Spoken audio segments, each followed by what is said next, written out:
Live from Hollywood, California, VJ Vernon Husky, the Big Vanilla Funnies, Unsportsmanlike Conduct. Oh, snap. Oh, snap. Oh, snap. Oh, dip. Oh, dip.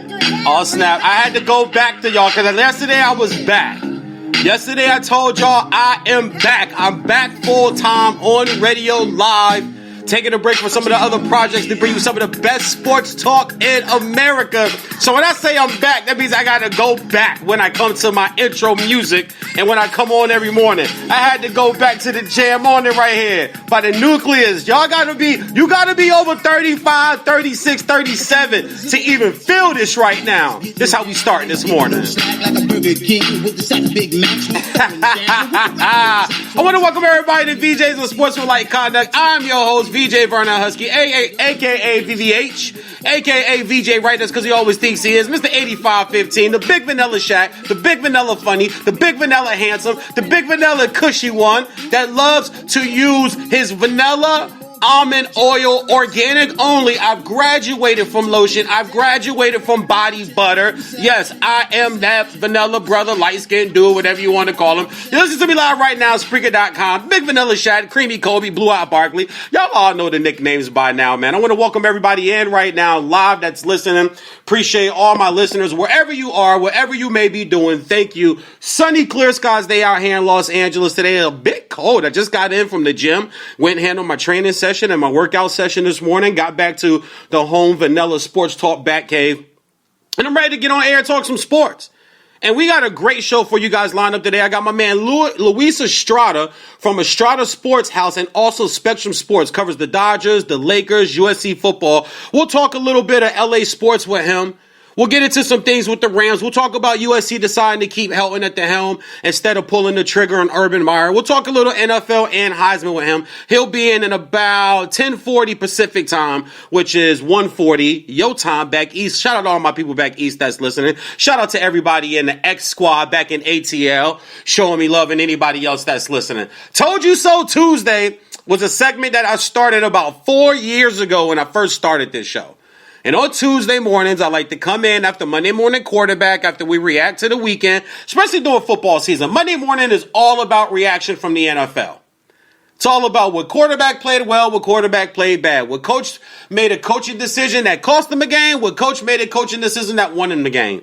We talk college, we talk NFL, get into a little high school since I started covering high school for the last 2 years for the CIF Southern Sectional out here in Los Angeles. Shout out and congratulations. I can't believe I'm about to say this, but I will say it. Congratulations to St. John Bosco Prep out of Bellflower, California, for winning the CIF Division I Open State Championship, handing De La Salle their natural ass on Saturday night at Cerritos College, 49 to 28. Shout out to DJ Uyunglele, who is heading off to Clemson, number one pocket passer rated this year by 247 Sports, Max Prep Sports, ESPN 150. All the publications pretty much have him the number one rated pocket passer. And I said before the season started at the DeMatha game that they played out here at Bosco High School that DJ needed to win a state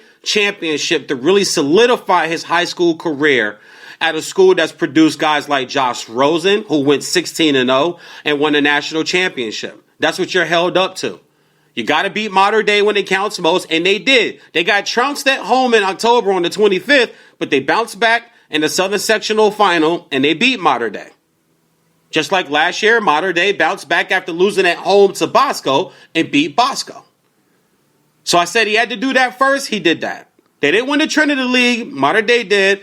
But in the grand scheme of things, you want that Southern Sectional title and you want that state championship. So being that I cover high school, we will talk a lot more high school football here on VJs on Sportsmanlike Conduct. So shout out to him and Coach Negro and the Bosco Braves for winning the CIF Open, all of California Division I High School Football 2019 Championship. So, Told You So Tuesday.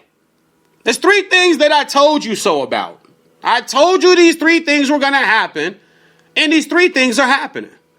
First, I want to talk about Josh Gordon being suspended indefinitely by the NFL, tested positive for PEDs, and it won't say what substance abuse, but he's violating the substance abuse policy and wellness policy once again. I believe this is his 27th time for failing a test or for failing to adhere to the rules of the policy. Now, I know most people think this is probably going to be about, I told you he would smoke again. I told you he'd do this again. I told you he would do that. Nah. That's for the TV personality people that like to yell and scream all the time and say the same thing for the last 4 or 5 years over and over again. We try to keep it new here on VJs on Sportsmanlike Conduct. Live right now on Spreaker.com. Don't forget to catch this podcast later on YouTube, Vesta Sports, and on iHeartRadio on Sportsmanlike Conduct. But what I told you so about Josh Gordon is bigger than Josh Gordon. Major League Baseball recently has decided that they are taking marijuana off the banned substance list, which only makes sense to me, being that about 25 to 30 states have legalized it. You can walk into any state with an out-of-state ID over the age of 21 and purchase medical, or they call medicinal, or they call recreational marijuana. Companies need to stop testing for it, especially when you got big-time CEOs and VPs at major Fortune 500 companies who do drugs. They do. There's a lot of them that do. They snort coke. Some smoke crack. Some shoot heroin. Some they do drugs. They smoke weed. They do drugs. Not all of them. Not most of them. But a lot of them. A lot of them to me is over 50%. That's just my own opinion. That's just what I believe, because I'm not fooled by the world that I live in. I know exactly the world that I live in. I know exactly the temperature of the world that I live in. So I know that there are some big time VPs, CEOs, chairmen, board of directors who do illegal narcotics on their own recreational time, or some of them do them just to get through the day or just to start their day. Major League Baseball has decided that we're not testing for this anymore because we get it. We understand it's legalized. If it's going to hurt your performance, let it hurt your performance. It's not hurting anybody else. It's hurting you. But I've never seen it really hurt anybody, because Josh Gordon was smoking when he was at Baylor and still got drafted into the NFL, and he was smoking when he led the league in catches and led the league in yards. Ricky Williams admitted he smoked the most the year he led the league in carries, yards, and touchdowns for the Miami Dolphins. He smoked every day. He smoked on the way to games. Like, he ran high. Run, Ricky, run, ran high. Period. It didn't hurt him. But the NFL has this thing that they want to control everybody and control everything. And I get it, because there are a lot of companies that are like that. Just like there's companies that doesn't like visible tattoos, or companies that don't like beards. Even though that had zero to do with whether I can do the task at hand you're asking me to complete. You're asking me to complete this task. Not only can I complete the task, I'm one of the best damn people in our district, region, and our nation that can do this task. So my beard, my weed, my tattoos, my earring, it's got zero to do with it. But, of course, we live in a visual society where we judge prejudiciously by our eyes instead of getting to know situations or actually even being properly educated on a situation. We judge by what we see. We're all guilty. I do it myself. For the longest time, I would not fight an Asian guy. I just wouldn't, because I don't know who know that the kung fu and the karate and who don't. You mess around and think one dude don't, and next thing you know, he's standing over you in a hospital with a smock on, talking about, and what have we learned today, young grasshopper? Well, not to mess with you, that's for damn sure. What the? You a doctor too? Not only did you whip my ass and knock me out, did you heal me and fix me? What the hell? So there's just, and that's just, I'm slightly halfway joking as part of my comedy, but there's prejudice that we all live with in our eyes. And the NFL is one of those companies that have this prejudice that they live it within their eyes. And I told you so Tuesday part is I told you, if you don't just legalize it or take it off the list, you're going to continue to help ruin young men's lives. Everybody's going to take, or some people's going to take the stance of, oh, he's ruining his own life. He knows better. But it's a vice that could be fixed. Showing up drunk on the job, I get that. When you're drunk, you're impaired. That's why drunk drivers they live through fatal car crashes when they hit somebody else, because they're not themselves. So you can't be yourself at work if you've been drinking all morning. I get that. But marijuana helps with pain. Marijuana heals. Some people use marijuana to clear the mind. Some people use marijuana to focus. Marijuana is used for a lot of different things. It's not just a guy getting high, sitting on the sofa, playing Call of Duty and Madden online all day, eating all the chips and drinking all the Kool-Aid. That's not always what it is, but that is what America has visualized it as to us now that they want to make a profit off of it. Now it's this nice, fun, recreational substance that you can partake in. Illinois is expunging marijuana drug charges. And the NFL still won't let these gentlemen smoke. That's why they're taking PEDs. That's why they're taking all these different pain pills and hocked up on all this medication. Won't you let them try a little marijuana? It might hurt. It might help that hamstring pain. It might help that lower back pain. It might help that neck pain. And if it doesn't, it doesn't. But you don't know if you don't let them try. And I told people sooner or later, yeah, he'll get caught again because it's his vice. Help him out with his vice, NFL. Just take it off the list. Take it off the list. I told people this was going to happen again, not because he doesn't have any control. Somebody needs to put their arm around him, and everybody needs to stop dumping on him. Just put your arm around the young man. He's got a vice. Some people's vices are women. Some people's vices are cupcakes. Some people's vices are video games and sitting on their ass and playing too much and not accomplishing life.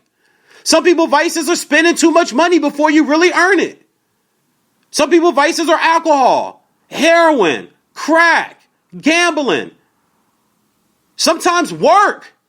Sometimes some people's bad negative vices work. You work too much. You're not at your kid's soccer game. You weren't there when your wife got her certificate at work. You work. You're a workaholic. Sometimes that can be a vice. It's not always good. And if the NFL doesn't take this off the list, there's going to be more players to get caught. Think about it. Two of the most talented receiver and running backs in the last 20 years had their careers upended because they won't take it off the list. Josh Gordon, Ricky Williams. I mean, even Ryan Mallett at one point, if you guys remember, Ryan Mallett, a.k.a. Big Tex, at a West Texas high school, got recruited to Michigan, transferred from Michigan when Rich Rodriguez got the job there, and went down to Arkansas, then got drafted by the Patriots. Traded from the Patriots down to, I want to say, Jacksonville, I believe it was, where he got into some trouble with marijuana. Take it off the list. Another Told You So Tuesday I had is the L.A. Rams. I said back in the summer in my preview show that the Rams would only backtrack from here on out. And people are going to really see what type of team they really are, and that Sean McVay would not be seen as the young whiz kid and the savior to LA football and the Rams football as people tried to make him out to be. Goff will start to show some of the cracks in the armor that was surrounding him coming out of Cal. Last year, I said you have too many people that you're going to have to pay and that you're putting on these big deals to push all your chips in the middle of the poker table to go win a Super Bowl. And I 100% completely agreed with what they did. They brought in Peters, you brought in Talib, you brought in Cooks, you brought in Ndamukong Suh, you paid Gurley, you paid Aaron Donald, and you paid Goff. That's what they were supposed to do as a franchise. All those moves. But if you don't cash in, it's going to backfire sooner or later because those contracts, you're going to have to start to cut. You can't keep paying all those guys. Talib, gone. Gurley, never the same again. Goff, having a down year. Ndamukong Suh, gone. Marcus Peters, gone. They bring in Jalen Ramsey, but you need offensive line help. Oh, sorry, you're paying too many people. You can't pay any top-flight offensive linemen. And I had them at 9-7, and they're sitting right now at 8-6 with the loss to Dallas. And I think they're going to finish at 9-7. I'm going to cash in. And that's a great pick, no matter what any of you guys say. That is a great pick that I had them at 9-7 back in August. Coming off the Super Bowl with all that talent that they had, McVay out here in Los Angeles, sunny La La Land, celebrities at the games, LA football's back, right? Between UCLA, Rams, Chargers, and SC, man, it's not pretty out here. Bosco and Mater Dei might be the two best teams in SoCal. They might be the two best football programs in SoCal. And they've got to figure something out because Todd Gurley will never be the same running back again. It's an arthritic knee. That doesn't heal, guys. That's arthritis. Arthritis will keep going. It ended the careers of guys like Akeem Olajuwon and Larry Johnson, Magic Johnson. Think about Joe Dumars.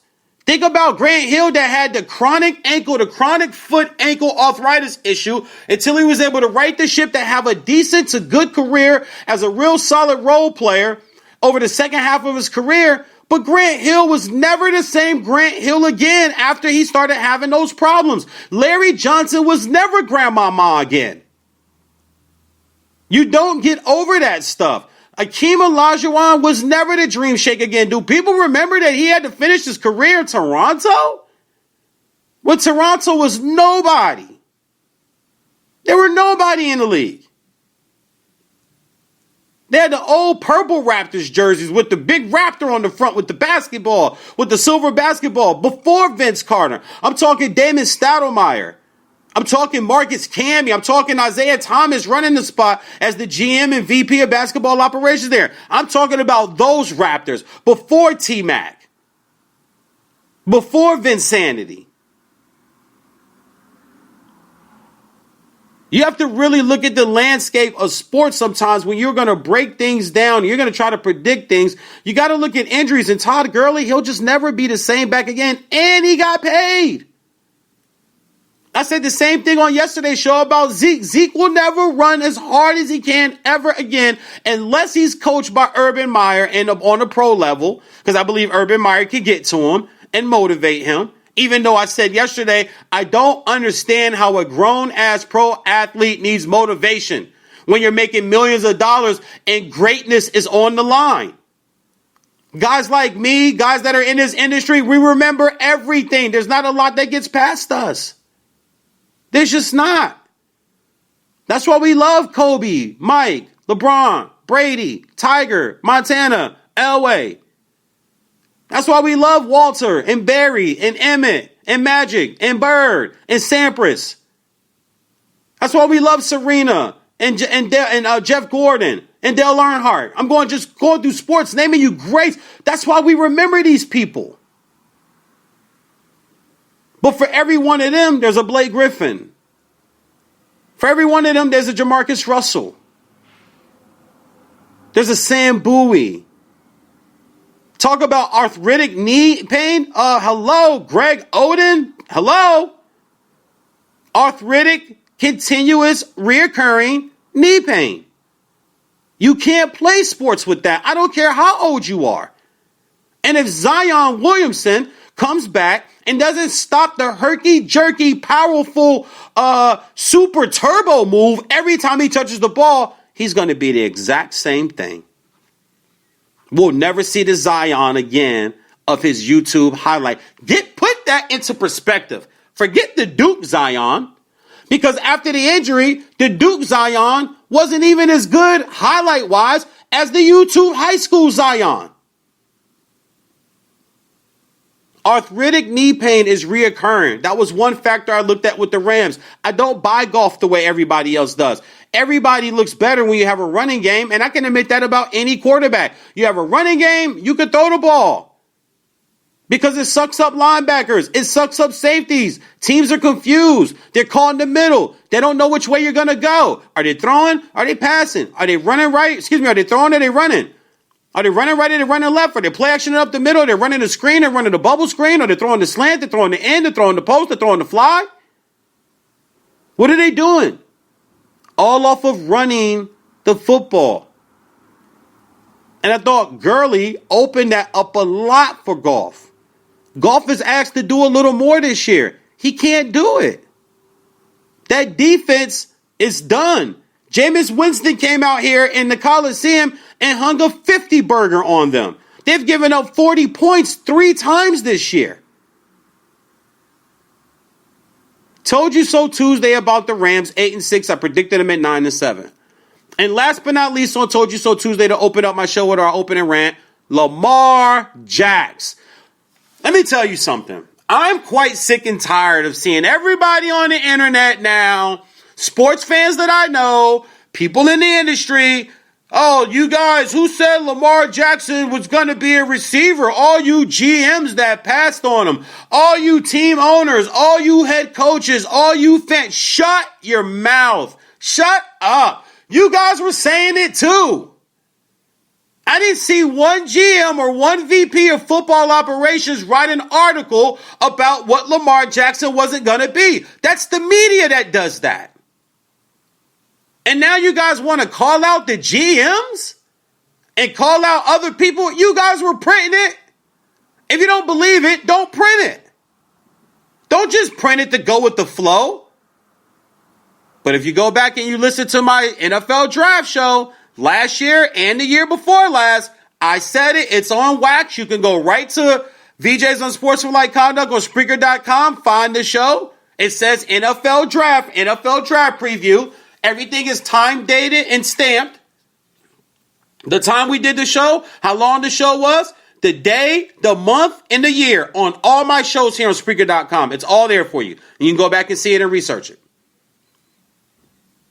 But I told people, this guy might be the next Mike Vick. Did you watch him at Louisville?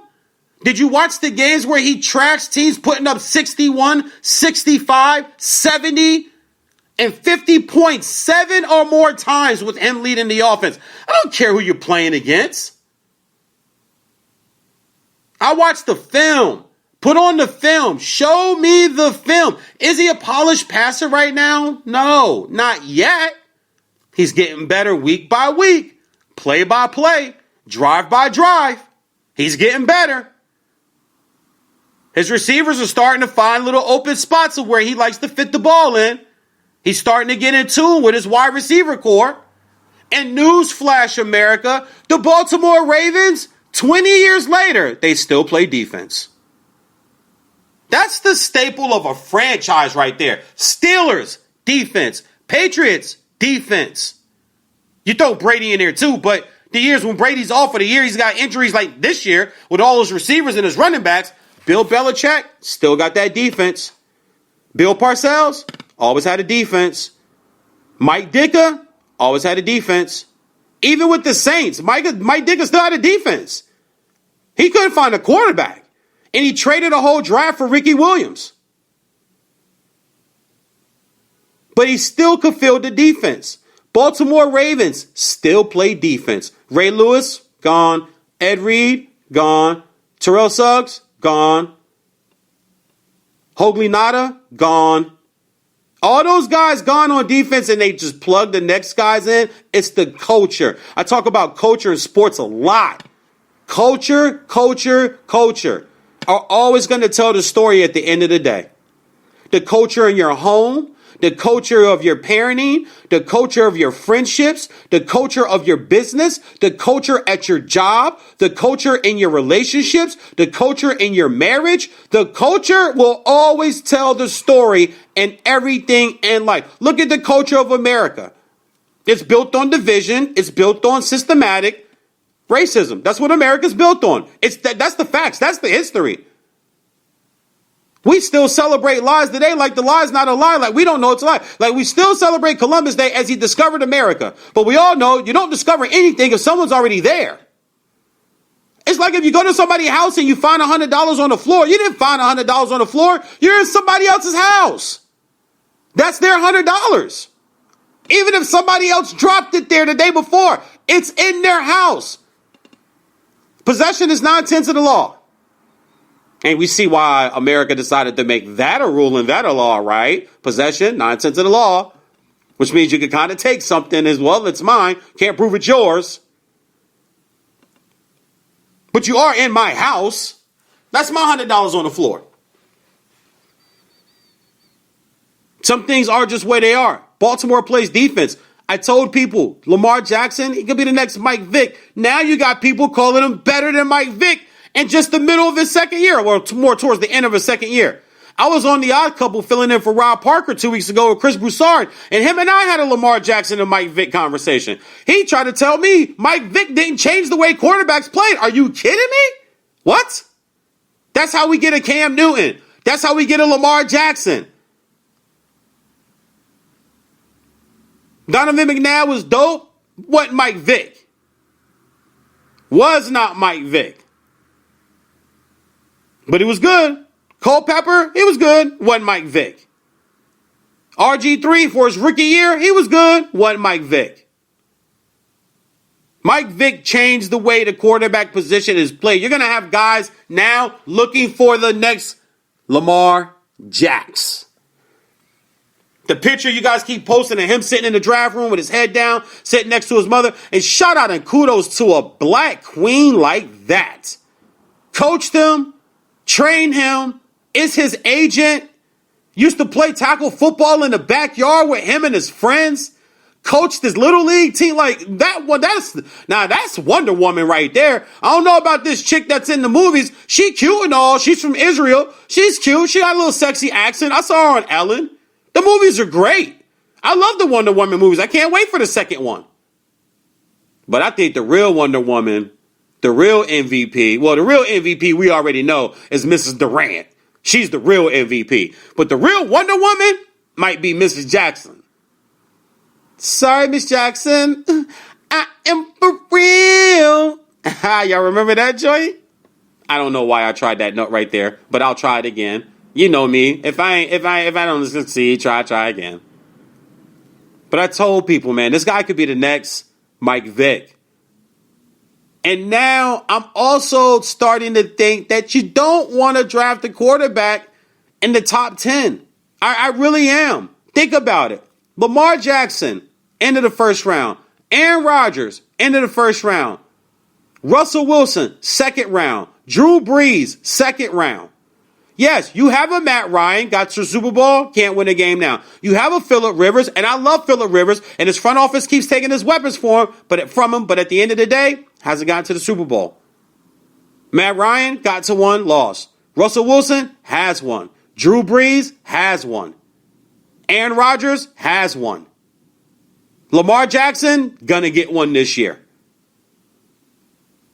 I mean, could you imagine Lamar Jackson in Cleveland if he goes number 1 overall in Cleveland? They got a good defense. They got some good weapons. But at the end of the day, Freddie Kitchens is the head coach. At the end of the day, people, it's Cleveland. The Drew Carey Show had a song called Cleveland Rocks to start the show. That's a lie. That's a bold-faced, like Cleveland don't rock. It doesn't. I've been there. Jim Kenoa tried to tell you guys before. You think Cleveland's cool? Like, I never heard anybody was like, hey, yeah, let's go have a bunch of fun in Cleveland. The best Cleveland is on Family Guy. And he had his own show. Lamar Jackson is going to change the way people start to really look at quarterbacks in college. Jalen Hurts is going to get a chance. Justin Fields is going to get a chance. You got some black quarterbacks in college that do the same thing, guys. This pocket passer thing is cool, but with the game changing, with passing, getting the ball out quick, and being able to get away from the rush, the rush is getting better in the NFL. These defensive linemen, these defensive ends, these rushes, these linebackers, they're bigger, faster, stronger. You got to get guys that can get out of the way. You got to get guys that can make moves and make plays when the plays break down. The NFL, it's going that way. It's truly going that way, and I love to see it. I got Luis Estrada coming up next, man, from Spectrum Sports. Really good friend of mine. We talk a ton of sports together.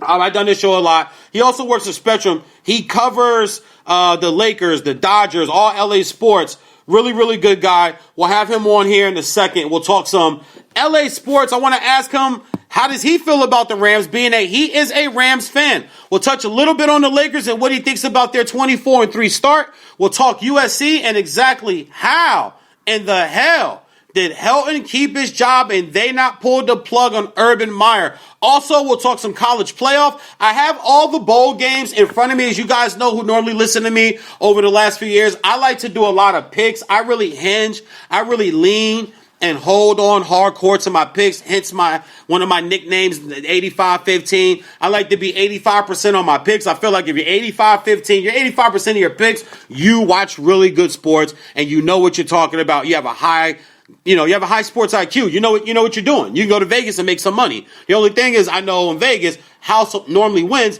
and I don't like those odds. When they change those odds, then maybe I'll start really betting big money and betting some games. I should be able to get Steve Wilson in, Buffalo Bills fan, talk Buffalo Bills and how excited their fan base is for them to be back into the playoffs. Being a Dolphin fan, I tell people all the time, I want the AFC East to be good. I don't want the Dolphins to come up and be good. I want the Patriots to continue to be good. I want the Jets to be good. I want the Bills to be good. I want the Dolphins to be good. So if the Dolphins win the division, we want a competitive division.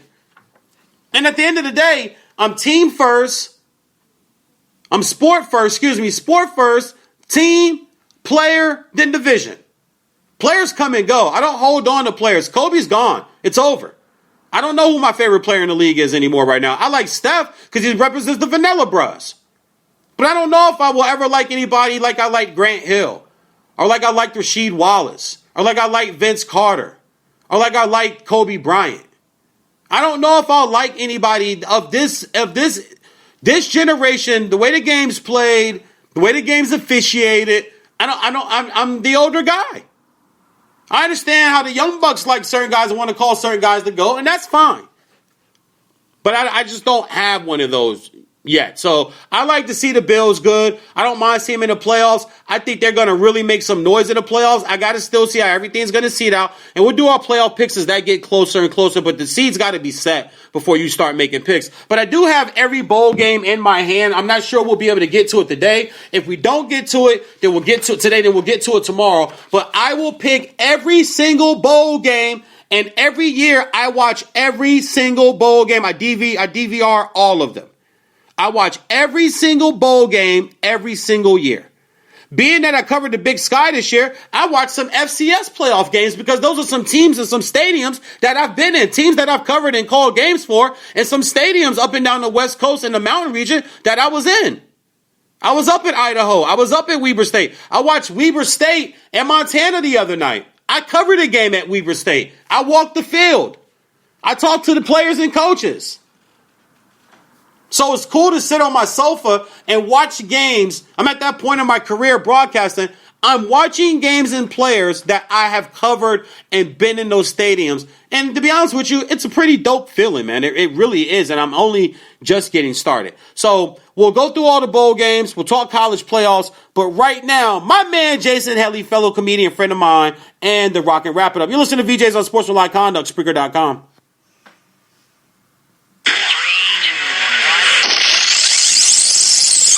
It's the Hollywood Rock and Wrap Up with your host, Jason Hadley. Fired from America's Got Talent under questionable circumstances, Gabrielle Union recently spoke at a women's empowerment seminar, urging the mostly female audience to speak up against misogyny and racism. This was a far more serious event than, say, Amber Rose's annual Slut Walk, which, by the way, really missed a branding opportunity not calling it Hochella. Fans have already begun to line up outside of the famed Grauman's Chinese Theater for Monday's premiere of Star Wars: The Rise of Skywalker. The Hollywood Theater is known for the collection of shoe and handprints by famous movie stars, as opposed to the fingerprints routinely collected everywhere else in Hollywood by police. The Hallmark Channel is taking heat after pulling 4 commercials that centered around married same-sex couples versus their commercials featuring married straight people. No sex couples. And that's the Hollywood Rock and Wrap Up. Follow us on Twitter at Rock and Wrap Up.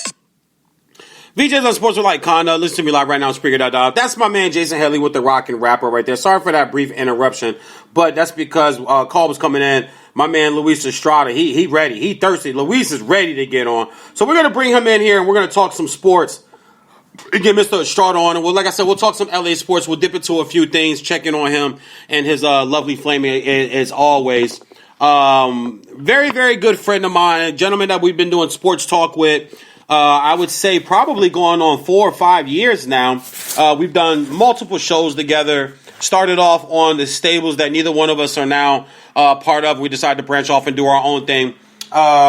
Played in a celebrity softball game together, at which he hit a home run, but in the same game he also did strike out. So I got to make sure that I point that out, because he gets a little big, because he had a better game. He won MVP and I didn't, so he gets a little big head about that. And I'm still beefing about my damn MVP, because I should have won MVP.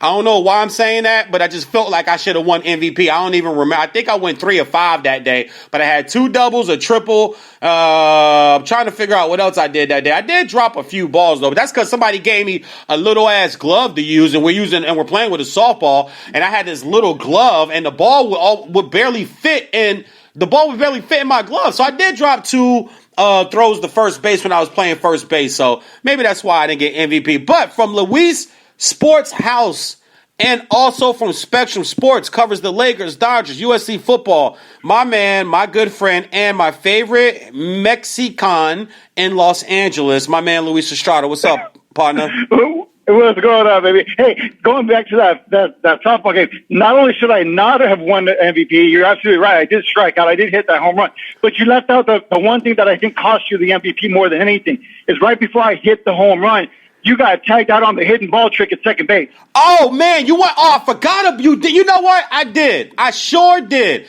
They did the hidden ball trick on me. They went to go talk to each other at the mound and gave the ball back to the girl. The pitcher gave the ball. She comes back to second base. I'm talking trash. I'm on there. I'm showboating. Because at that point, I think I'm 2 for 2. I got 2 doubles back to back. I'm talking trash. I run in my mouth, and I take a Ricky Henderson. I take a Willie Mays Hayes Major League lead off of second base. And she starts walking towards me. I'm like, oh, what the hell are you doing? You're not going to catch me. I don't know what the hell you think you're doing. And she pulls the ball out and smiles at me, and there was nowhere I can go. And she tagged me out. I felt like such a sucker. I'm not even going to lie, dude. All I could do is laugh and a slow jog with my head down all the way back to the dugout. And the next pitch, I went yard. Exactly. And we crushed them. What was it, like 39-13?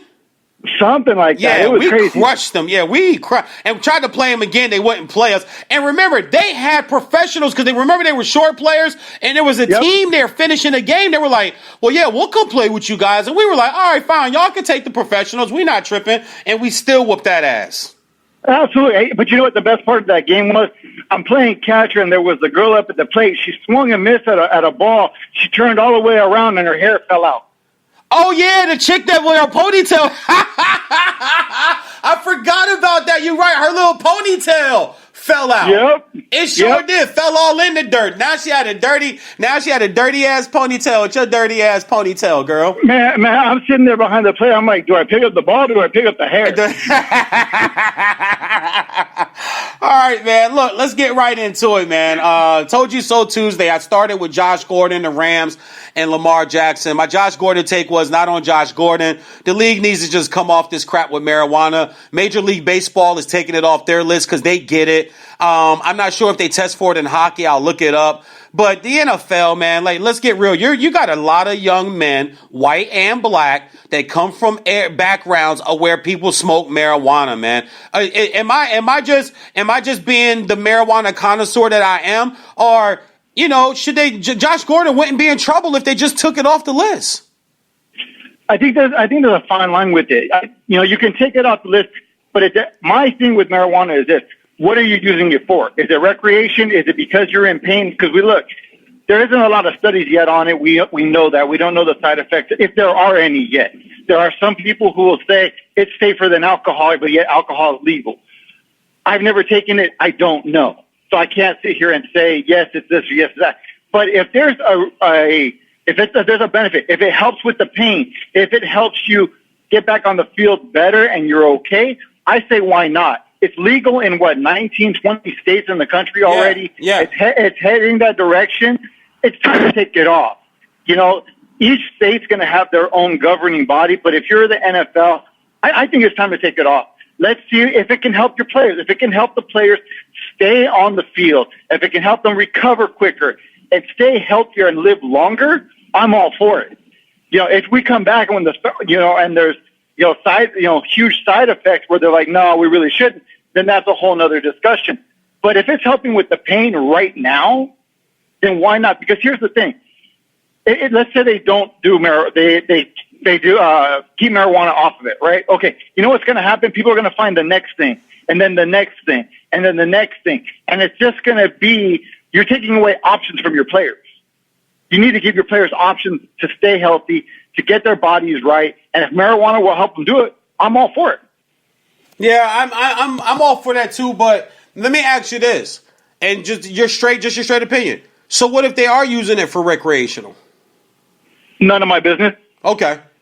None of my business. My older brother and I got into it about that one time, and he's like, well, people always say they're using it for this, but there are people that are smoking it just to smoke it. My response to him was, why do you care so much about why somebody else is doing it? You worried about the wrong thing. Like, you worried about why somebody else is smoking. I ain't in no pain. So if I want to smoke trees because I like the way it relaxes me. I like how I can focus off of it. There's people that drink coffee. Caffeine's actually bad for you. It's the number one beverage on the planet. It's the number one beverage on the planet. But people say, I need it to wake up. I need it for this. I know people who do wake and bake. The first thing they do after they make their bed, brush their teeth, and wash their face is roll a joint. They have to smoke in the morning to get themselves going. Sure. Look, my attitude is like this. You do you, I'm going to do me. As long as I respect what you do, you respect what I do. Hey, I'm all for it. I got friends that do it. I've had friends that have done it for 20 plus years. Hey, cool. Have at it. They've never sat there and said, hey, Lou, you know what? You got to try this. Hey, Lou, this is going to be good for you. Hey, Lou, this. They respect the fact that I don't. As long as you respect the fact that I don't, hey, my hat's off to you. You want to do it? Go right ahead. I don't care if you do it in front of me. You can offer it to me. I'm going to look at you. I'm going to say thank you. And as long as we're cool like that, I ain't got no problem with it whatsoever. Yeah, I'm the same way about any type of, honestly, like, controlled substance. If you want to smoke crack, smoke crack. I honestly don't give a damn. Like, just don't expect me to be over your house while you're doing it, or don't think that I'm going to do it with you. And I don't judge you. We all got skeletons. We all got some stuff. Yeah, we all got some stuff in our closet. So I have really matured and grown out of judging people for what they decide to put into their body or what they decide to do with their body. You can do exactly whatever the hell you want. It's got nothing to do with me. But don't expect me to do it or even defend you. If somebody was like, hey, how do you feel about such and such doing heroin? That's kind of none of my business. And I'd appreciate if you don't ask me about other people's substance, intakes. They can do what they want to do. I really don't care. So I'm with you on that. Yeah. Absolutely. Second part of my Told You So Tuesday. I know I've told you this. We talked about it. I had the Rams at 9-7. I told you the Rams would have a step back because after they paid all those people and brought all those people in, pushed all their chips to the middle of the table, which I totally agreed with, to try to get that ring now, because I don't believe in waiting. If you feel like you can go now, you got to go in every sport, baseball, hockey, football. If you got, even in golf, if you feel like you got to go for the green and go for a putt within 10 feet right now, don't wait for the next two. Go now. If you feel like you got it now, go now. Because it might not be there for you later. So I agree with all their moves. But I also said, some of those guys got to go. Dominic Sue, gone. Talib, gone. Paid Gurley, paid Golf. Peters, gone. Paid Cooks the year before last.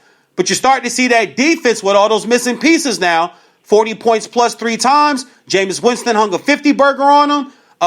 You gave Gurley his money, which they should have, but he'll never be the same back again. Arthritic, reoccurring pain in the knee. I named a bunch of players earlier, Joe Dumars, Grant Hill with the ankle and the foot, Akeem Olajuwon towards the end. Even in his championship run, he had arthritic knees. Kenny Smith talks about it on TNT. Their second year they won a championship, he went through arthritic knee problems. Patrick Ewing, you just aren't the same player ever again. So they're 8-6, so I think I'm going to hit on that. Your thoughts, and you're close. You're a Rams fan. You used to go to the games when you were a kid. You got old jerseys, and like you are a real back in the day Rams fan. Your thoughts on my call there, and just what you've seen from the Rams this year and going forward. Also, too, I don't think Goff is what everybody thought he was, and you and I talked about that during the draft when he was coming out of Cal. And we did a show and we talked about that. I'm like, I don't know if Goff's I get it. I do. Like, I really like Burrow. I get why everybody's going to want Burrow number one. But it's such a crapshoot. There's not a bigger crapshoot than the quarterback position coming out of college. It's the biggest crapshoot in all of sports. Pitchers, man, you can bury a pitcher and you got 12 other pitchers to use. The quarterback position, you got one guy you're hinging everything on, and if that doesn't work out, your whole program and your whole franchise can go up in flames for a decade. Your thought on the Rams? Well, I'll tell you what, you're absolutely hit it right on the head when you said that -7 this year. How much do you think they missed? Basically, he may not have been all that last year, but what his presence brought to that line, what his presence meant to Aaron Donald, what his presence meant when they got Dante Fowler last year, and to that secondary, because now you had to account for a second person on that line. You don't have to do that this year, and that's a big, big difference in this defensive front. Aaron Donald, as great as he is, he's not getting the pass rush or the sacks that he got last year. Why? Because you don't have to account for a guy like Ndamukong Suh on the other side. Now, I get it. You can only pay a certain amount of guys, but you have to spend your money wisely. You talk about Jared Goff. Yeah, it was his turn to get paid. I said this the day that he was drafted. You and I talked about it. I've said it every day since. I didn't think he was worth all of that for the number one pick. I still don't think he was worth all of that for the number one pick. And then they go out and they trade for Jalen Ramsey, who I love, is his stud. But here's the problem now. You don't have a number one pick until 2022. Yes. 2022. You haven't had a first-round pick since 2016 when you took Jared Goff. That is a problem because you now, not only do you have to pay the guys that you have, you're stuck because there's no way for you to get better. You don't have any assets to trade anymore. You've traded your first-round picks, and I think they traded a lot of their second-round picks going forward, too. So you don't have first-round picks. You don't have second-round picks. You don't have cap space. You don't have players that you're going to be able to move to go get other players, and you don't have any room under the salary cap. How are you going to get better now? The Rams put themselves in a really bad position with some of the monetary decisions that they made. Now, I'm with you. When you have a shot, you got to go for it. And I loved what they did last year. But there comes a point where you got to say, okay, how can we spend wisely? That's something that like the New England Patriots are fabulous at. They know where to spend and when to spend. They don't just go out and get this guy and get that guy when he's at his highest. They know how to bring them in when they need them and get them for the right price. Okay, that's why they're able to stay competitive year after year after year. The Steelers were phenomenal at that for a long time, up until maybe the last couple of years when they started having all the issues with guys like Le'Veon and wanted to get their money, which they deserved, and I'm all for it. Mm-hmm. So the Rams kind of painted themselves in a corner here, and there really is no way for them to get out. Their offensive line has been awful this year. The way that Sean McVay is using Todd Gurley, he keeps coming out saying, oh, he's not hurt, he's not on a pitch count, he's not on this, he's not on that. Then why the hell have you waited till the end of the year to start running the guy 20 times? Yeah, they need to stop lying like that. Yeah, oh, absolutely. People saw right through it right away. You could see the discontent between him and Gurley on the sidelines, too. You're starting to create a culture where I'll give McVay credit for this. He's front and center, and he takes all the blame. He will not let you put the blame on the players. So I'll give him credit for that. He seems to have the respect of everybody, but you can't keep lying to the public because there's an old adage, an old cliche, actions speak louder than words. Yep. You can tell me Todd Gurley's not hurt. You can tell me he's not on a pitch count. If he's only getting 15 touches and only running the ball 10 times, we see that it's more than just a one-game thing. And this goes all the way back to last year in the NFC Championship game when he came back and he wasn't right. We saw it. We absolutely saw it. We saw it in the Super Bowl as well. And then it carried on to this year. So we're going to have to wait and see. People kind of figured out Sean McVay a little bit. What the 49ers are doing up in the Bay Area is exactly what the same type of game plan that Sean McVay brought over to the Rams. We're going to pound the ball. We're going to run play action, run some hitches, run some screens, and run some slants over the middle, and that's where we're going to get you. Now, the Rams receiving core is still really good, but if Jared Goff doesn't have time, it doesn't matter who you have back there. They're not going to complete the pass. I still don't think Jared Goff is this. I know he's a multi-time Pro Bowler. I still don't think he's as good as the numbers indicate. I also don't think he's as bad as he's been this year. I think he's somewhere kind of in the middle. But going forward, when I look back at that draft, you still had Dak Prescott in that draft, Mm-hmm. who went in the 4th round. I don't remember if Mahomes was in that draft or not. And then you had Carson Wentz. And I remember at the time, I kept saying I would have taken Carson Wentz. Now, when I look back, and because number 1, number 2, it was Wentz and Goff. That's all you heard. Back then I said I would have taken Wentz. Right now, today, I'll say I'll take Goff for this reason and this reason only, because Goff is healthier than Wentz. If I'm looking at ability-wise, it's Carson Wentz by a mile. But Carson Wentz can't stay healthy. He can't stay on the football field. And what good are you to me as a quarterback if you can't stay on the football field? Well, the ACL injury was just bad, and that happened out here in L.A. against the Rams, just fighting for a touchdown and diving in, and just kind of you rarely ever see somebody get hit in the legs like that and get an ACL tear. And he reminds me a lot of Andrew Luck, man. I think that might be a guy that might retire in the next 5 to 6 years and just say, my body just can't, I've had fun. It was great. Won a Super Bowl, even though he was hurt. He didn't win it. Nick Foles won it. But at the end of the day, you got to take care of your body and take care of your health. And I'm with you on Carson Wentz. I like him a lot. I like his talent. I like what he does when he's healthy. But also this year, too, his weapons have just been depleted. No, I can't remember a top-flight team facing these type of injuries in one season in the last 20 years. Can you? I have to think Philly about doesn't it. have anybody, bro. Everybody's No, they down.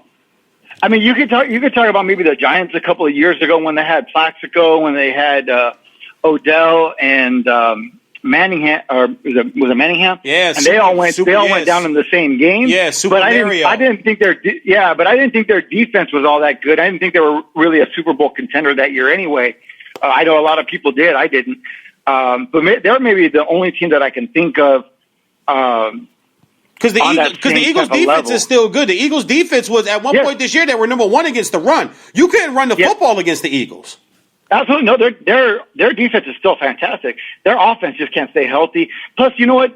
And they kind of their offense reminds me of what the Panthers have been for most of Cam Newton's career. Second-rate receivers who are good in spurts but can't do anything consistent. That to me is when I look at the Philadelphia Eagles and their receiving core, that's what I see. You look at Deshaun Jackson. Everyone talks about Deshaun Jackson and his potential and his talent. But when has he ever truly been a consistent number 1 receiver? He's always been a decent number 2, but he's never been a number 1. Yeah, he's going to take the top off the defense is what Deshaun does.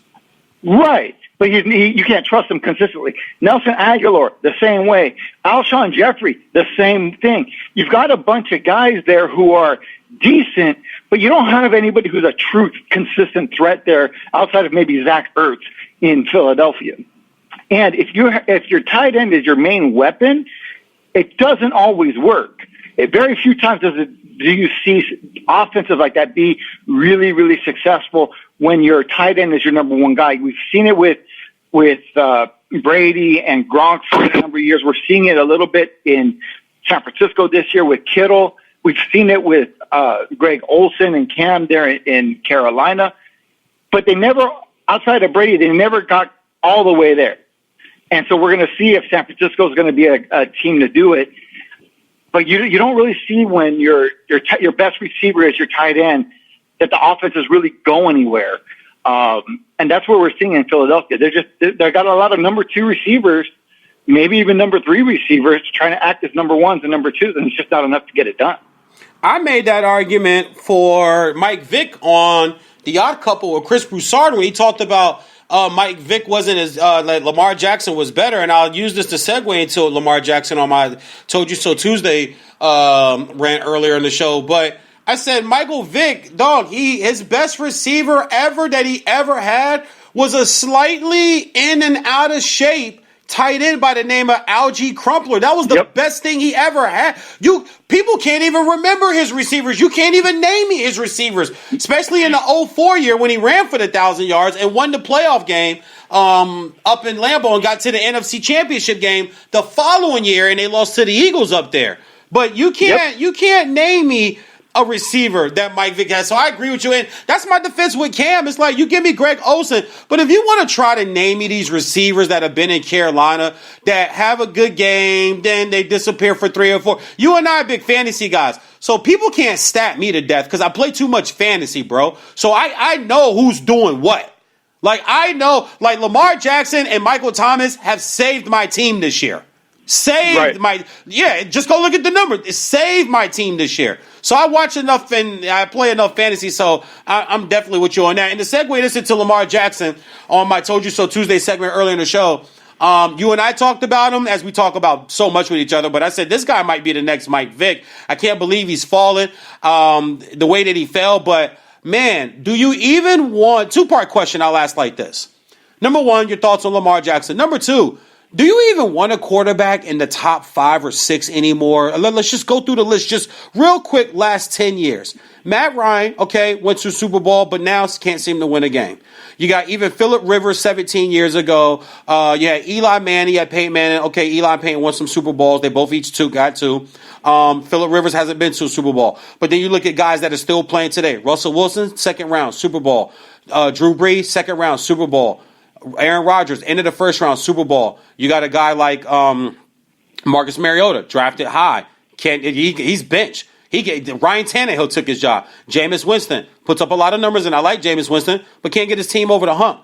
But if you even look down to the back of the draft, Lamar Jackson, end of the first round.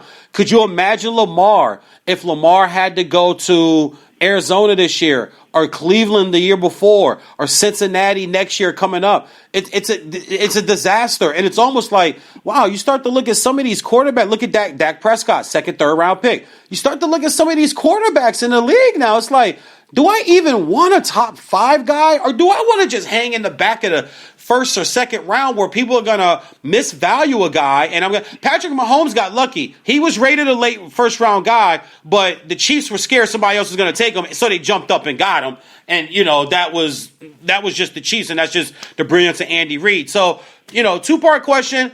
Thoughts on Lamar Jackson? Because I told people he was going to be great. He's great. Now everybody wants to act like they knew it, as if the GMs were the ones writing these articles where it was the press that was calling him, oh, he should play wide receiver, or he doesn't do this, or do this, or do this, or do this, because they do that to black quarterbacks all the time. A black quarterback can never just be a quarterback. He's got to be a scrambler and an athlete and all these other adjectives that they love to use, which are great adjectives, but for some reason the NFL uses them to demean them. And part two, like, do you even want a top 5 guy? Or if you're a GM, do you just hang around the late first round, early second round and say, listen, I can get a guy here because you guys are going to undervalue a guy that we really like? Here's the problem. I'll answer the second one first before I get to Lamar. When you're a quarterback, let me back up. When you're a bad team and you have a top pick, everyone looks and says, we need a quarterback. That's the first thing we go to. Why? Because it's the flash, it's the shine, it's that we need a new leader on the field. Here's the problem when you're drafted probably 1 through 10 as a quarterback. You're going to a bad team that usually has a multitude of problems, a bad offensive line, bad receiving core, bad defense, and they're saying, here, you're our savior. We're going to throw you in right away because you're the best option we have, but the rest of our team still sucks, so you're going to look like you suck too. So when you're drafted as a high quarterback, you're going to a bad team that just has so many holes, you're never going to get out of it. And then before you're out of your first contract, you're labeled a bad quarterback because you couldn't turn it around. And people forget, well, they were really bad when they got them, and they really didn't put anything around them. Or people think, oh, well, let's just go get them a receiver.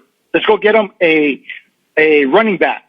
If your offensive line is crap, and you draft the quarterback, you could have Joe Montana, Tom Brady, and Mark Brunell back there, and you're still going to be crap because you have no line. So it doesn't matter what you put at the quarterback position if you can't protect them and if you can't get things around them. The way I look at quarterbacks is if I'm building a team, a quarterback is the last thing I'm drafting because you want your quarterback to come in and be successful and be the face of your franchise for the next 5 to 10 years.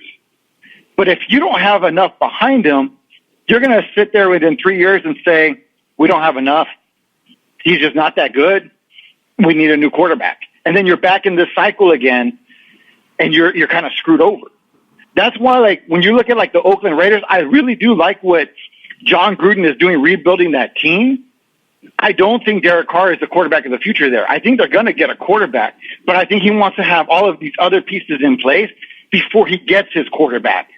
I like that. I like that. I'm going to let you go. I mean, I'm going to let you continue, but I like that thought process right there. I like how you said it because I spoke up for Derek Carr, but I am starting to think that maybe Gruden's like, listen, you're the guy for right now, but you're still not my guy. But there's no point in me bringing in a quarterback now when I have so much other mess to fix here. So when I finally bring a quarterback in, we got pieces around him to at least protect him and keep him upright and a defense to stay in some games. Like they were up 16-3 in that game. That game should have been done on Sunday. Yep. Absolutely. Absolutely. So, I mean, you look at guys like, you just mentioned Derek Carr. Let's talk about his brother, David Carr, who had all the talent, but he kept getting hit. Why? Because the Texans were an expansion franchise. They had nobody around them. They had no line. They had no running back. They had no nothing. And they said, you're going to be the face for the next 5 or 10 years. By the time they were ready to take that next step, he was so banged up and hurt, he couldn't do anything in the league anymore. He was gone. Because he kept getting hit time after time after time. So you got to be able to protect your investments, protect your quarterback. And so when you're a high-ranking quarterback coming in the draft, I always feel like, yeah, it's nice. You're the new shiny toy. But this is where a few years ago that Jerry Jones was really smart. They had a high pick, and everyone said, we need a quarterback to replace Tony Romo. He's not the guy, blah, blah, blah. And what did they do? They went out and they got a left tackle. Yep. They got the guy at the SC. Yep. And then they went in the second round, they got another lineman. Jerry was smart, said, I'm going to build my line. Tony's still good enough to get me where I want to go. But I got to build up to protect the guy. And Jerry understood that. Not enough people understand that. I'm talking fans-wise. Now, I want to give a lot of these GMs more credit because, look, they should know more football than I do. And you and I both know that when you're talking football and the X's and O's of football, if you don't have a line, either offensively or defensively, that side of the football is going to be garbage. So when I'm looking offense, I'm making sure my line's intact first. And then I'm going to start looking at my quarterback, my receivers, my running back. That's when you can bring in your specialty guys. But you make sure your line is ready first before you start, looking at those specialty positions. Now, when you talk about a guy like Lamar Jackson, not only are people kicking themselves for not taking Lamar Jackson, he went, 30th in the first round, last pick. The Ravens traded up to get him with that pick from the Patriots. Mm-hmm. He goes to a good team with a good foundation. The Ravens, like them or not, they've got a good foundation. Their front office has their heads on straight. They're an organization that I view them as class. Okay, they take care of their own. They build themselves up the right way. Yeah, you might have a couple of guys who are little hotheads and stuff like that, but you know what? You need that little chip on your shoulder. I like that. I like the way the Ravens are built top to bottom as an organization. So you take Lamar Jackson, you put him in a good organization, you put him in a position with a good line where he doesn't have to be the guy right away. You let him sit and you learn for the first year. I liked what they did with that. You and I talked about it. He was going to be good. All this garbage, he's not going to be able to play in the NFL. He's not going to be able to play quarterback. When people start looking at that, to me, that just says they're not watching the games. They're not watching the college games. They're watching the way the guys play. Because they get so wrapped up in the combine and the numbers. And look, numbers lie to you. Yeah. Numbers. I tell people all the time, people say numbers don't lie. I say, yeah, but they don't always tell the whole truth either. Right. Look, you can have a guy who puts up a ton of numbers. Does that mean he's going to win? No. Look, Matt Ryan puts up a lot of numbers. Yep. Is he a winner? No. He's had one. Look, I always call him and Phillip Rivers. I call them both pick six quarterbacks, and this is what I mean by that. Come crunch time, they're going to throw a pick or a pick six. They do it every single time. I'm just waiting for it to happen. And when they do it, I laugh because people are like, oh, no, they're so good. Yeah, they put up numbers. Cool. They'll get you some wins in fantasy football. That doesn't mean they're a good quarterback. That doesn't mean they're good. Fantasy numbers are one thing, but actual gameplay is another. If I'm looking at teams, if I'm looking for a quarterback as my team, do I want Matt Ryan as my starting quarterback? Probably not if you've watched him play. I would, and I can't believe I'm going to say this, I would feel more comfortable with Jared Goff as my starting quarterback than Matt Ryan. Because I think Jared Goff makes better decisions with the football. I think Russell Wilson makes better decisions with the football than Matt Ryan. But Matt Ryan puts up numbers. Numbers don't mean anything. Ask Julio Jones this year if numbers mean anything. He's going to tell you no because his numbers have been crap this year. Caught his first touchdown pass on Sunday since week 3. What happened? Right. That's what I'm talking about. Julio used to be a 12, 13, 14 touchdown catch guy. What happened over the last? Was it last year or the year before last? He didn't catch his first one until the Redskins game. It's like week 10, week 11 or something, where he didn't have a touchdown catch. I don't know if it was like either last year or the year before. Yeah. I remember because I had him on my. I was all excited because I finally had him on my fantasy football team. Okay, and then you started looking at the way the Falcons were using him, how he was being taken out of the game on goal line situations. You started seeing the offense just wasn't clicking as well. And this is right after they were Super Bowl contenders, right after their Super Bowl. So it was like, what the hell happened to this team? Because it's. I understand that the head coach is supposedly a defensive guru, but you still got to score some points. Yeah. I mean, look, you look at like the Detroit Lions. Matt Patricia's a defensive guy, but they put up some points every now and then. In Atlanta, it just seems like I don't know what the hell they're doing over there. Yeah, that job might be open at the end of this season. I don't see how it's not. Who do you get though? I get people that want to fire people, but my thing is you got to tell me who you're gonna get, and I think that's why SC decided to keep Helton among some other things, and I'll swing that to you here in a second. Among some other things too, because the guy they wanted to bring in has got some question marks, and I think he wants to go to the NFL, which I think would be smart. I thought he would be great at SC. I'll just say it. I thought if they did bring in Urban Meyer. I told Raynell, who just finished her master's program with SC, that if they brought in Urban Meyer, they'd be in the college playoff in 3 years. Sure. And look, we'll get. Let me answer your first question, and we'll get into SC in a minute. But who would I take to pick over for Snyder there in Atlanta? The guy you just mentioned, Urban Meyer. Yeah, I think he'd be perfect there. He's from the South. He had a lot of success there in Florida. You go to Atlanta, you're right there next to Florida. You'll have all the SEC honks right there with you. I think he's the guy, to maybe right the ship there in Atlanta. I think Urban's taking the Dallas or the Washington. Watch that Washington job.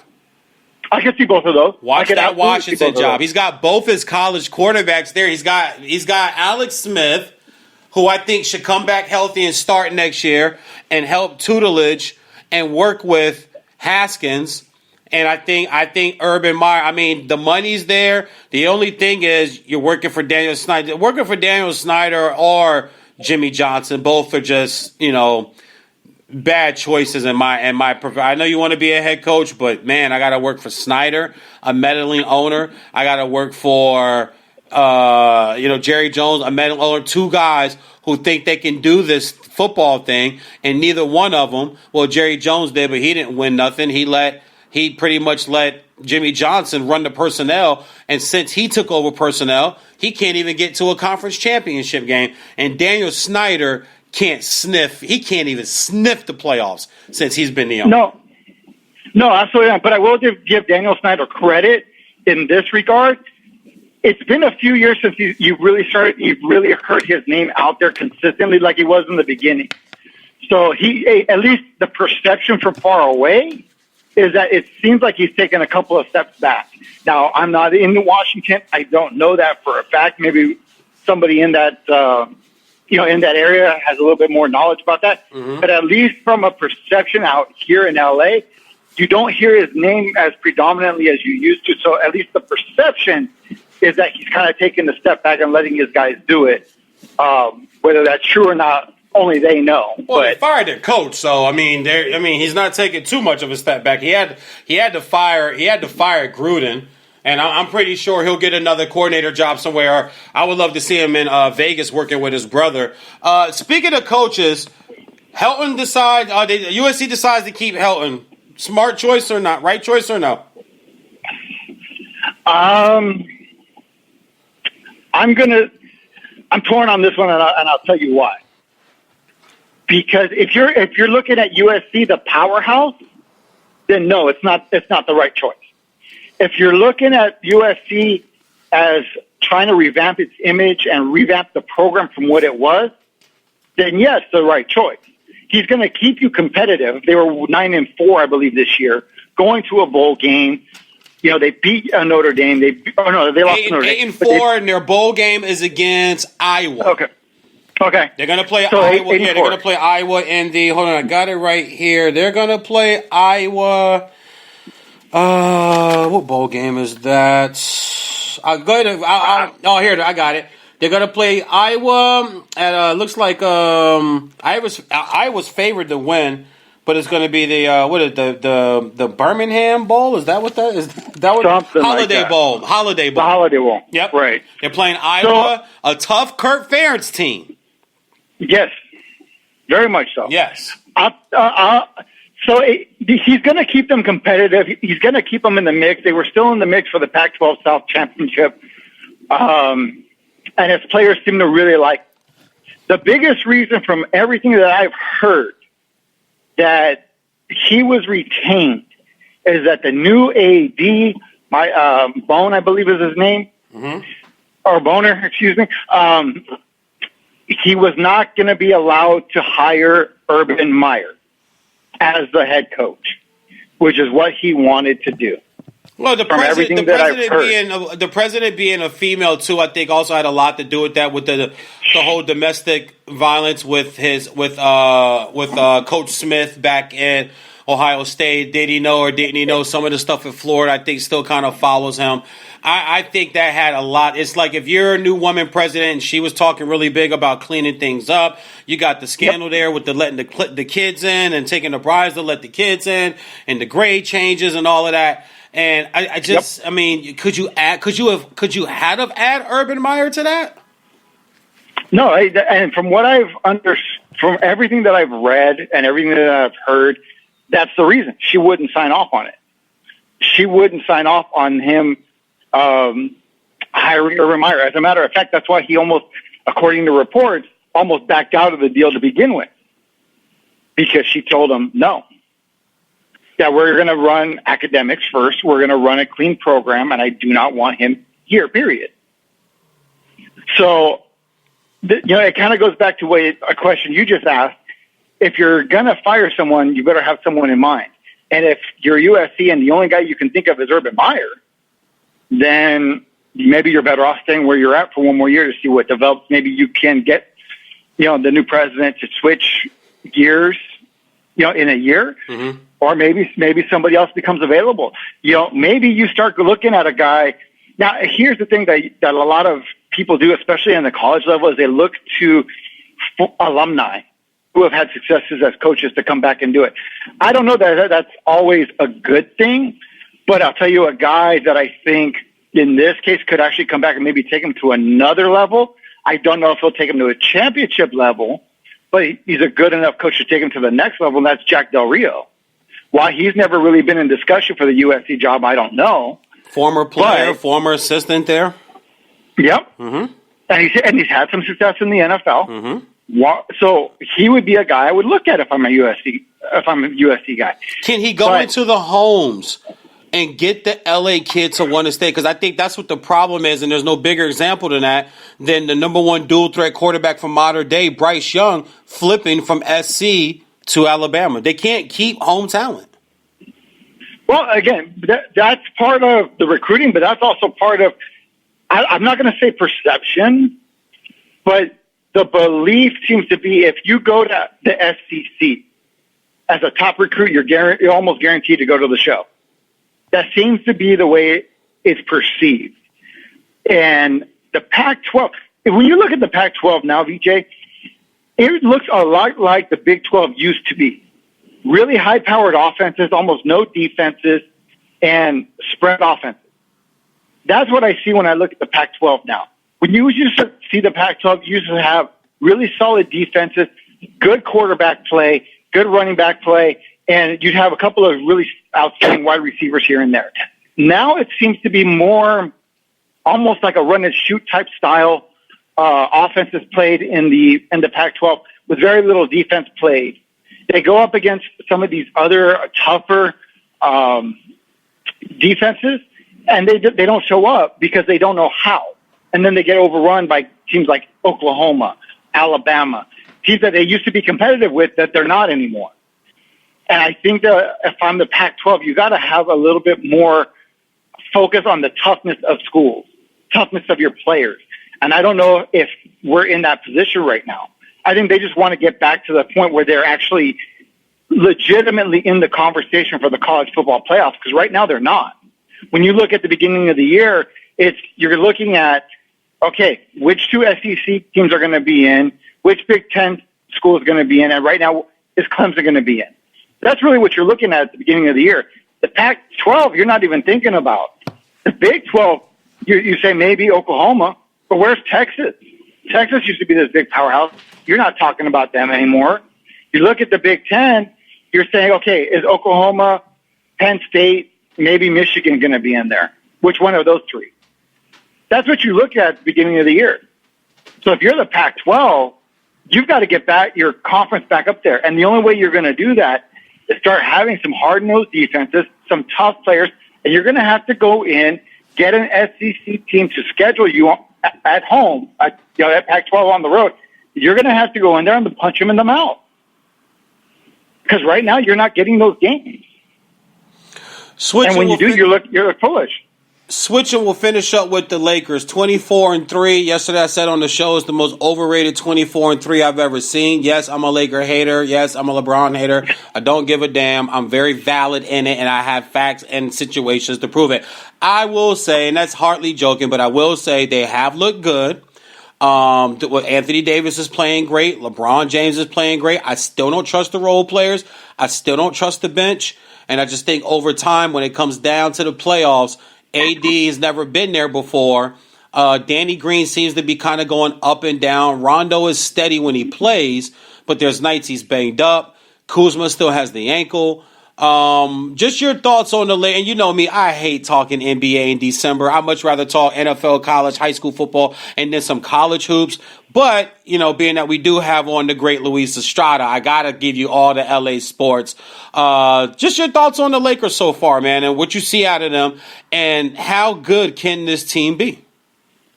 I'll tell you this. I said this to a colleague of mine after all the signings. People thought I was nuts. I said this. They're going to win and have the one seat in the West, but they're not going all the way. Okay. And people looked at me like I was nuts. And they said, why do you think that? So here's why. Because I think LeBron's got something he wants to prove. I think AD has something that he wants to prove. And they're going to go out during the regular season and try to prove it. The questions for the Lakers are going to be this. Is the bench going to be able to come together quick enough and be deep enough to combat those 7-game series in the playoffs? And are they going to be tough enough come playoff time, both mentally and physically?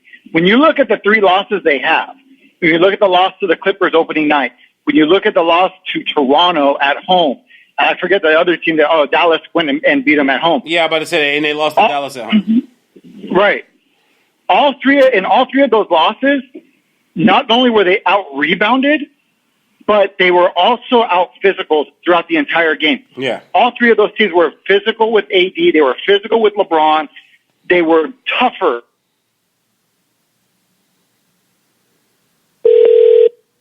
Because if you can't be tough enough to push back, then you're going to have some issues. Rondo hasn't been healthy.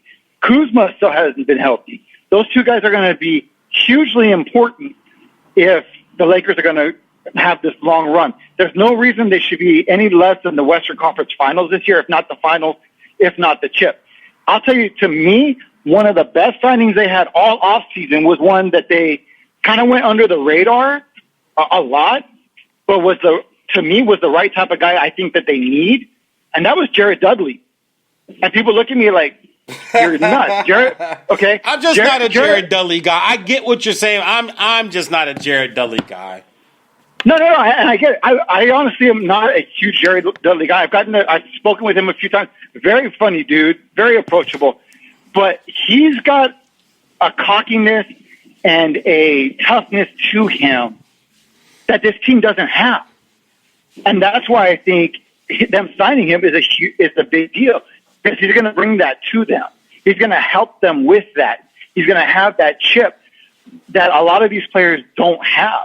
I like what I've seen from Dwight Howard this year. It's surprising for me to say something like that. You know how I feel about Dwight Howard, but he's played his role very, very effectively. I'm very happy with what he's brought to the table, because what he's doing is all they need him to do. What JaVale McGee is doing is all they need him to do. I'd like to see a little more consistency from Danny Green. I'd like to see Kuzma get healthy and get a little consistent. But I need to see the toughness, both the mental and physical toughness of these players. If they're going to win it all, they have to have that come playoff time when they're battling the Rockets, when they're battling the Clippers. The Clippers, people talk about, oh, they've lost 8 games already. They got blown out in Milwaukee already, blah, blah, blah, blah. Look, I'm not worried about that, because I've seen this Clipper team a few times in person already. These guys are tough. Yeah, they are. These guys are hungry, and these guys want it.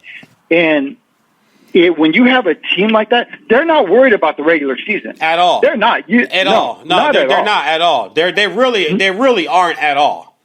No, they're not. That's why it's like they're talking. You remember a couple of weeks ago they were talking. The NBA was talking about punishing the Clippers for load management on Kawhi Leonard. You know, they were just sitting there laughing like, okay, we'll make something up and show up on the injury report as this, and we'll give you 2 games off. You know, that's what they did. And it's like, come on, man. You know, they're not worried about the regular season. They're worried about the postseason.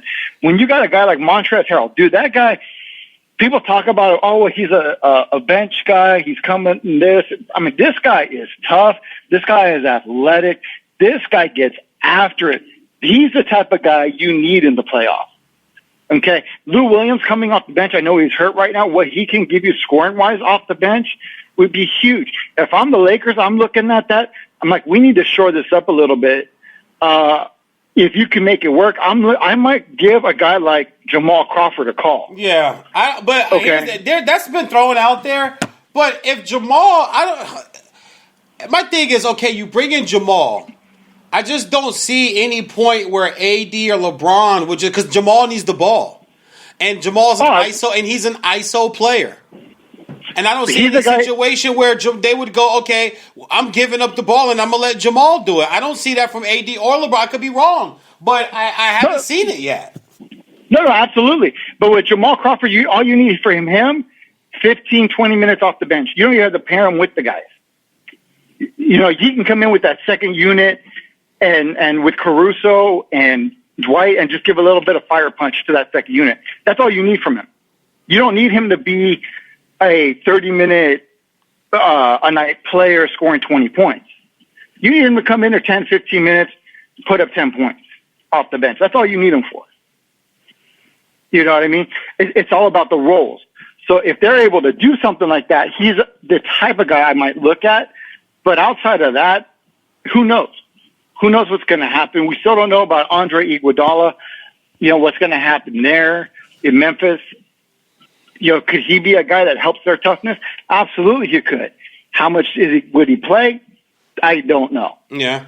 You know? You'd have to start cutting guys, though. You can't just start loading guys up. You can only. Absolutely. Yeah, they would have to start cutting players, and I think, and I'm gonna go out on a limb and say like 24-3 can really lull you into a false sense of we're cool, we got this thing, because they don't feel like they would have to make. I feel like it would come off as, well, we don't have to make a move.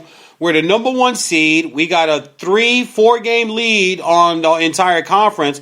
And I agree with you. I don't think some of these other teams are as worried about the regular season or the Lakers are, because LeBron's got something to prove that he could play every game and he doesn't have to do load management. AD's got something to prove because AD can't stay healthy. He can never play a full season. But if you just simply just look down the Western Conference standings, okay, you have the Lakers sitting there, rightfully so, at 24-3, 4.5 game lead over the Clippers at 20-8. But you have the Clippers, Dallas, and Denver, and Houston all right there within 6 games. All it takes is one hamstring, one groin, one twisted ankle, and, you go on a run. I don't think anybody after C5 is going to do anything. Utah's still young, and they're still figuring out. OKC, Sacramento at 12-14 each. They're under 500. And then Cleveland, Portland. Portland, what a big disappointment. The Spurs, things are just falling apart for them. It's just, it's hard to replace Ginobili, Duncan, and Parker. I don't care if you do bring in Rosen and Aldridge, who I felt like were always really, really good players. And like you said, with Matt Ryan and numbers, can put up numbers, but they're not leading your team. They're not going to lead your squad. And then, so on and so forth. I flip over to the Eastern Conference. It's the same thing there. You got the Bucks at 24-4. And then Milwaukee's 4 games behind them at 20-8. The Phillies behind them at 20-8. And then things fall in with Boston, Miami. Miami would have surprised this year at 19-8. Kudos to Toronto for losing Kawhi, but still being able to hang around at 18-8 right now. Indiana, a big surprise in my eyes right now at 19-8. We won't talk about my 11-16 Pistons. I'm so pissed with the Pistons and their front office and the way they're doing that city. That city deserves a really good basketball team. And in my entire life, this is the worst the Pistons have ever been. I didn't go through, I've been a Pistons fan all my life. I've gone through 51 seasons, 10 years in a row. I've never gone through this before, man. But, back to the main topic and talking about the Lakers. The one thing that I would be afraid of as I'm a Laker fan, is if this start lulls the front office to sleep into thinking we don't have to make a move because we would have to cut guys that are already here, and the guys that we have here are part of the reason why we're 24-3. Oh, absolutely. No, you always have to look to get better. You can't be lulled into something like that. We'll find out a lot more about how this team really is come a lot tougher. Starting with Milwaukee here, and actually Indiana tonight, Milwaukee on Thursday, and then they got the Clippers next week. They have the Pacers tonight? That's an interesting game. I might dip in on that one. They got the Pacers tonight? Yeah, they got the Pacers tonight. Okay, I might dip in on that. That'll be a nice. I'll give the I could keep it a buck, man. That'll be a nice little road test because Indiana's playing well. Yeah, no, Indiana's playing very well. Yeah. I believe that game tonight's at either 4 or 5 o'clock because they're on the road. Yeah. But we're going to see a lot about the Lakers and their character and whether or not they are legit or not here in the next couple of weeks. Going forward. But right now, they're looking good. You can only play who's in front of you. Yeah, it looks great right now, but let's see how it looks in a couple of weeks. Once you've played some teams that have a little bit more swag, if you will, underneath them. That win against Miami was a nice win, but let's be real. As great as Miami was playing at home, it's still Miami. They're not even with Jimmy Butler and whatnot, they're still not necessarily a huge competitive team yet. They're not a team you have to worry about. But I will say this for the Lakers in the West, barring injury, there's only one team I worry about if I'm, with the Lakers, and that's the Clippers. Yeah, it's the Clippers. I don't think there's any. Yeah, it's the Clippers. It's the Clippers. Yeah, I don't think there's any other team in the West that can take them out in a 7-game series. Nope, I'm with you, man. Luis Estrada from Estrada Sports House and from Spectrum Sports. Always appreciate you, brother, man. Happy holidays to you. Let's get you back on next week, and we'll talk some after this weekend. Also, real talk, just real fast. Eagles, Cowboys on Sunday. I'm going with the Eagles. Me too. I've seen this movie before. Yeah, exactly. When they need a game, they can't get it. They get to the playoffs when they're 13-3, 12-4, 11-5. Whenever the Cowboys are hovering around 500 towards the end of the year, and they need a game, they never can get it. Yep, exactly. My man, I appreciate you, man. Tell the missus and tell the young princess there. We said happy holidays on this side of town, man. All right, I absolutely will. You do the same to you and yours, man. Appreciate it. No doubt, Luis. All right, man. Much love. All right, much love. My man, Luis Estrada. Good stuff there. Always love having him on. We always go back and forth about a lot of topics. And as you guys see, I let my guests have the floor. You guys hear me talk enough on other shows. There's other shows I don't have guests, but when I have guests on, I like to let guests really get their win, man, to talk sports and stuff. I get text messages, oh, he taking over your show. No, he's not taking nothing over, man. This is my show. Can't nobody take my damn show from me. It's my show. I own the rights to it. I make money. I monetize this. He don't get no check. Don't nobody get the check. The check comes to VJ.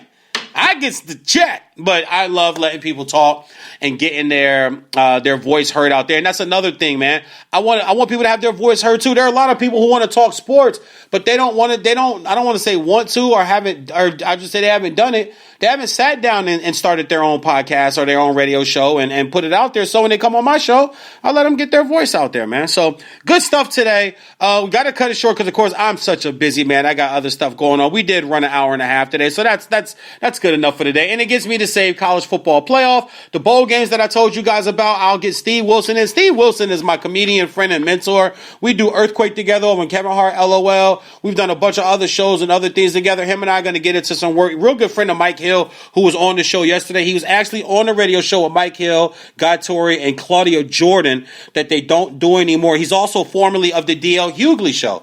He was on the D.L. Hughley show for like 2 years too. So we'll get him on probably tomorrow or later this week. He out in the Caribbean on a damn cruise ship somewhere. He FaceTimed me yesterday, and I answered the FaceTime. I said, what the hell you doing FaceTiming another grown man?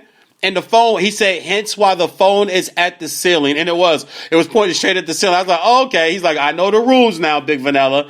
Don't start trying to clown me. But really, really good dude. We'll try to get him on. He speaks for the Buffalo Bills. And we'll get into all the bowl game picks that we didn't get to. And that's fine. Sometimes we don't get the things that we get a chance to, or at least me, I get a chance to save it for a later show. So appreciate everybody listening in right now live on Spreaker.com, man. We went over Told You So Tuesday. Josh Gordon, NFL, you need to just legalize the weed or just take it off the list. Rams, I had them at 9-7. They're sitting at 8-6. Told you so about that. Lamar Jackson, when he was coming out of Louisville, I said he could be the next Mike Vick. Now I have people arguing with me that he's already better than Mike Vick. We also went over some USC football. I don't agree with Keith Hilton. I understand why they did it, but I still think that you got to do something. You got to turn that program around. 8-4 is not good enough for SC, especially when they're used to winning national championships and they want to get back to the college playoff. And that's just what it is. And sooner or later, you're going to have to make a power move and a power coaching move. Watch the Washington Redskins going after Urban Meyer. I know people say, well, he was just there because Alex Smith was there and visiting. No, Urban Meyer is a very calculated individual, very smart. Most men in power, or most men that have that type of power ego are very calculated, and I believe he is one of them. He knows exactly what he's doing, and I think he is really looking to possibly coach in the NFL, and he wants to do it with either the Cowboys or the Washington Redskins. But, man, do you want to work for Jerry Jones or Daniel Snyder is what it honestly is going to come down to. At least in Redskins, he's got two quarterbacks that he knows and that he recruited and that played for him. And in Dallas, he's got a running back there that he knows that he recruited and that played for him. So, we'll see where that goes. And then also later on this week, we'll also get some more college hoops. My Tar Heels are in trouble. They got injuries up and down the board. I'll be at the game in Vegas against UCLA, and I will also hang around and make sure I catch Ohio State and Kentucky. I want to watch that game. Some good college basketball I'm going to get to do up close and personal. I might get on the air on here on Spreaker.com on VJs and Sportsmanlike Conduct and maybe call a little bit of the game for you all, ladies and gents, while I'm out there in Vegas. So very excited to see my nephew Kendall Marshall, who is an All-American and Bob Cousy winner for University of North Carolina, still holds the record for most assists in a season in the ACC, just shy of assists in a season for the nation. Came up just a little short, but we'll push Chris Corchiani out from NC State, and we moved him to number 2, while Kendall Marshall took number 1. Now, assistant coach for the North Carolina Tar Heels, he'll be on the bench. And he left me 2 courtside tickets, so I will be in Vegas this weekend covering some college basketball. So, that's all today, man. VJ Vernon Husky, a.k.a. VJ Race, because I always think I am, 8515. VJ's in sportsmanlike conduct. I appreciate you guys. Thank you for everybody for tuning in, and I will definitely see y'all tomorrow. Go be great today, man. God bless, my love.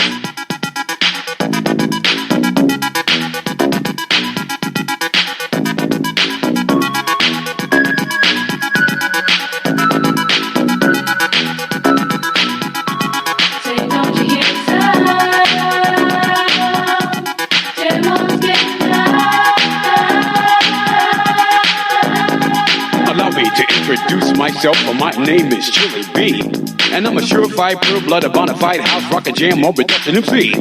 If you want the best, to put me to the test, and I'm sure you'll soon agree.